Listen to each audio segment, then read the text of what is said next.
so way. Almost start to compare no my. Who's why ye po eba no. Omo ye po eba towards Alex. Motor vehicle area. DBL no. Any way. Concrete roads. Me time. But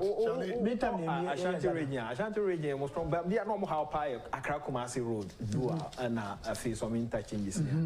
They say and a market one na me share social media Kumasi em say ye mo frasa for market so they are called new place bi na you say dust say they ku e be for no ho no they be say mo for mo nko omo nya sak panu mfa mo na omo ni because that is where our votes are coming from nya mfa mo nya man bi kakanga no you will be happy akwan ho asem omo can not complain pa ho no o ma sha say omo ye me go the omo nye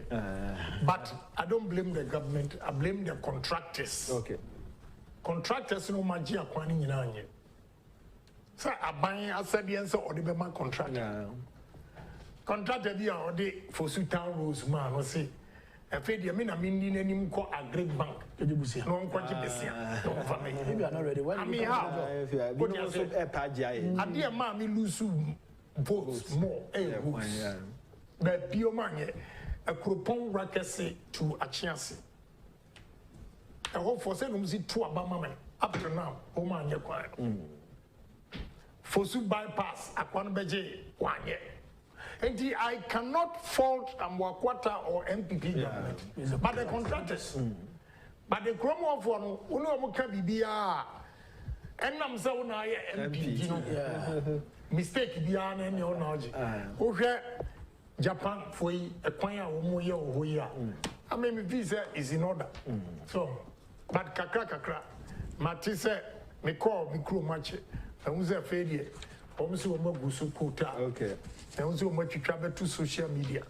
o ye quota no ya memo makoye asphalt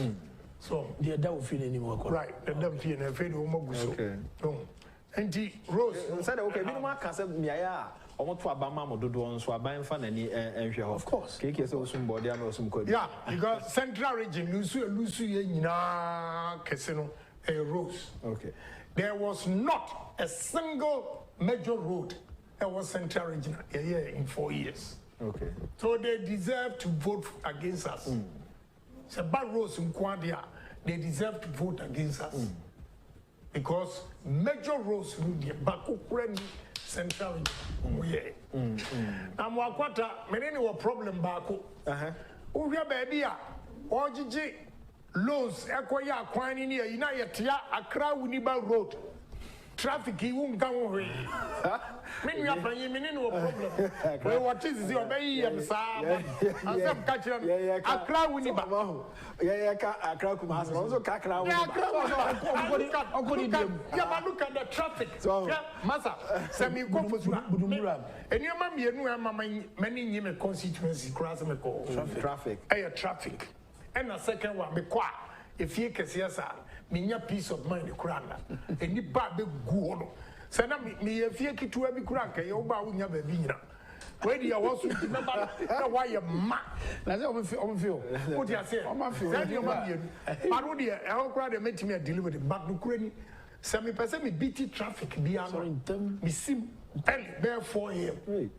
Asan be beat traffic musuo mu na ball 5 okay but check traffic au be dimuno na gauga aha any Winneba for the violence and omo ya ekwan ria esite 2 km said the honorable can okay NDC omo mwa man you sa kwan akese mu bie ni omo de omo nko ho one me say Cape Coast kwan president Kufuor omba o man fa bi anka that be omwia omsi central region ayi omo dia NDC for akese fo wo mu nyina about 60% free central region edi no mo ye o President Kufuor ba no obey Cape Coast kwan enti Amwakwata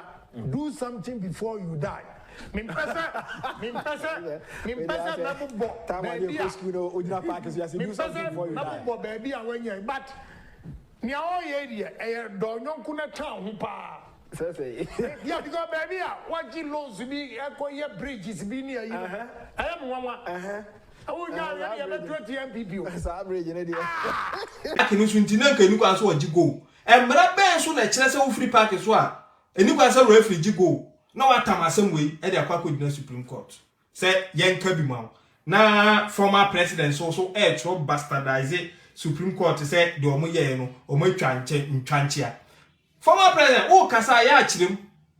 chirem say de ye kan ya say bi one piece na omo kupa no omo ye tibo nkoso de omo koye ni you see edu ba bia mra na edu ba bia na e di fie nyansa ho nti NPP MPs no omo di fie nyansa ene BT mo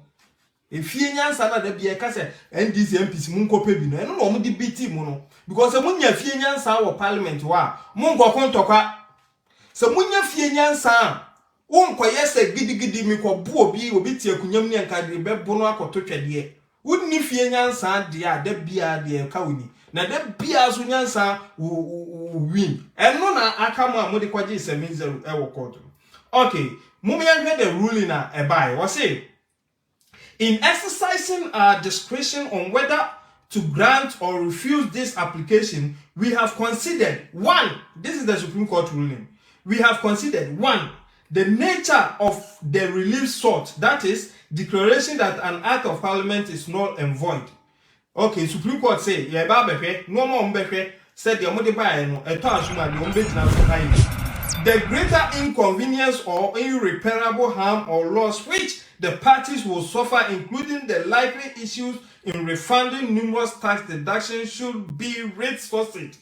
Okay, the nature of the legislation which is under attack, including the fact that the act under review is just any legislation,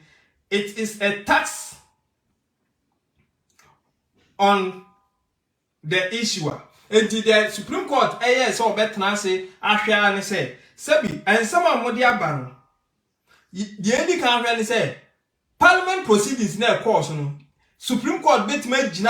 the Constitution of Ghana. And we are one. And we are almost our catch there said, the end to almost in Germany said, as some omu be never be court, and to omodi court on a dear. A bit my say about umbedibim, omudibima, or my yati or munina yati or musica. And the abaya no soon to mean and refund them my woman, inti, and Tisadia Yilevi, Yenkem. The Atosumi, now face we are quite say, Oma, Omojiji, Ilevino, and so Omana Mombra Panswana. Okay, Mumian. The Atosu me and Sana Mekan, the Atosu now say whether public interest and welfare of Ghanaian people is better protected by grant or refusal of the injunction sought. Being a public law application, we have also considered the legal maxim omnia presumptua right excepta way a Latin word and its application to the official act such as an act of parliament. This is legal presumption which is gained statutory recognition under section 37/1 of the Evidence Act 1975. Okay, there said etieni and he said emrebi wo honoma ye jitum falasa jese wo evidence contrary to the ejitum. Se yaka se minister or so for hwepan so a yenina ye emra no mai kwan se ye gitum se or the sikano ye kwan no pepepe onamra kwan so jese wa wuso wo adanse ye se onfa mra kwan so na wo betimi di adanse abekire no wo de ba na wotimi be reverse no eno any de medi kan e kan sisi a so enti say what the asem say court now yes a madwen ye me say me susu say wo court dia now sebi wan fanya asem an court enti the 70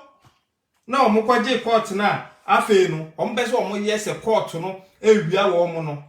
kwase bi jimifu obi ni aboa bi awo ye frɛ no Kofi Aziku ajimi papa wa ba ha wa ho NDC fo ajimifu ni bi o ma jimi tu